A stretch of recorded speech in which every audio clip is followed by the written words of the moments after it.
Guys, for today's magluluto po tayo ng kung tawagin dito sa amin ay atol.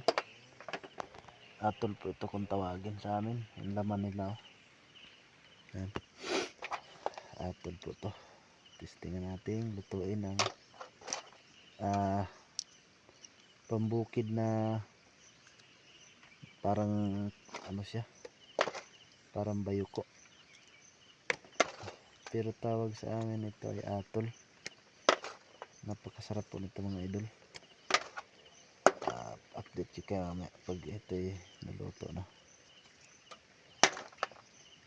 Labusan lang muna, tapos pagka labos himayin nyo isa-isa, tanggalin yung laman, tapos yung shell ay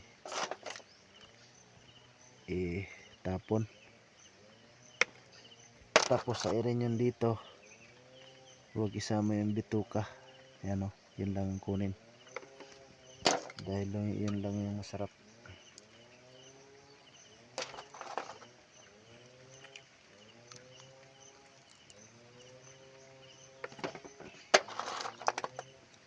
Kasagaran itong ganito kaliliit mga idol, para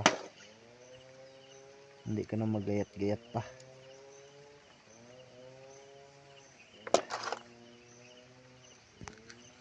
Kailangan nito ang luto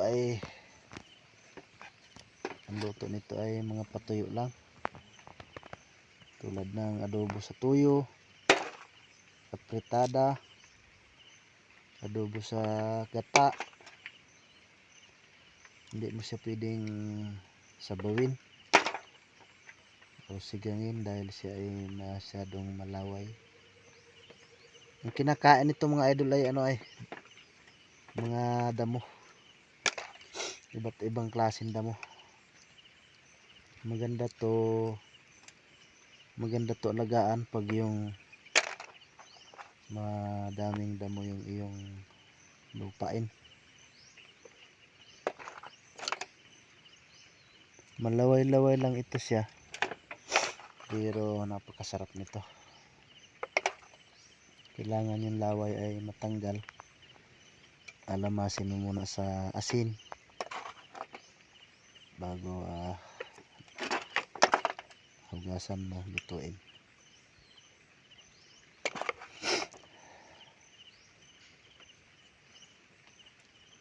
Ayan o, kasagaran lang itong maliliit.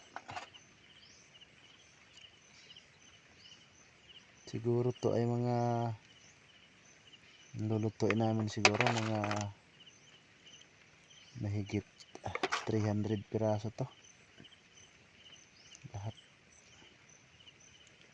Ano, hindi pa sila luto masyado, hindi pa nasama. Nag-usok mga idol, nag-ayak ako.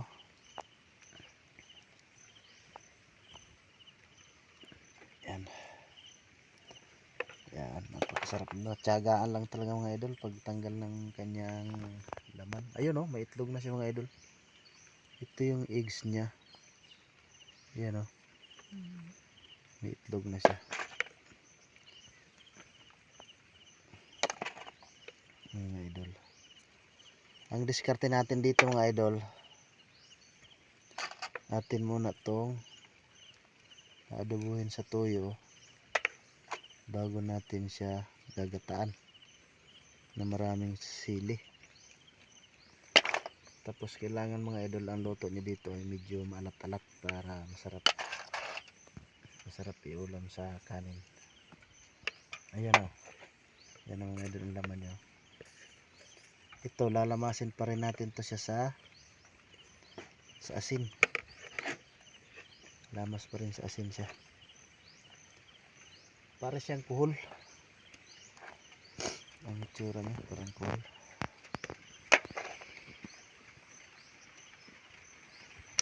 Napakasarap nitong ipulutan.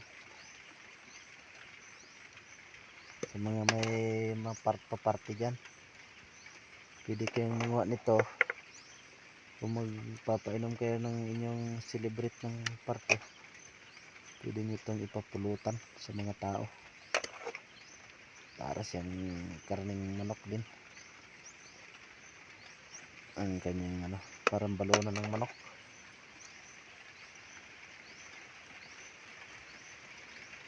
Dito yung ano niya, mga kinakain niya, mga berde-berde pa.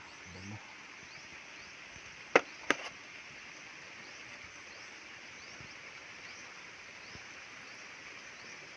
Maulan dito sa aming bukid. Kasi dito ay may warning ng pag-ulan, pagbaha.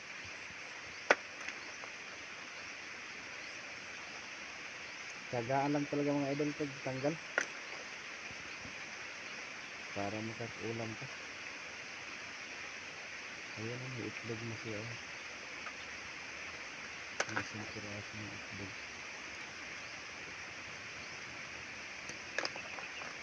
Uy, maulan dito. Sige, update ko na lang kayo mga idol mamaya pagka lutuin na natin. Sige.